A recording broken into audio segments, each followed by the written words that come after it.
Hey guys, I'm feeling a little bit down today because today is my in-laws burial, but I want to talk about your why story.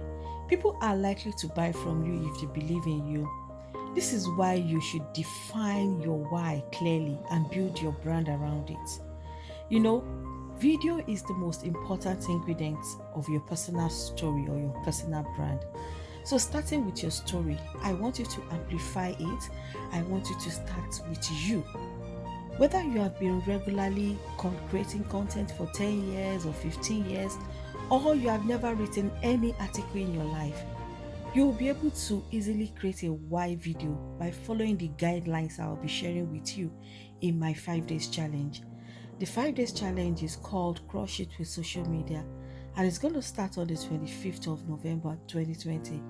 So, what I want you to do is just send me Crush It, and I will get to you as soon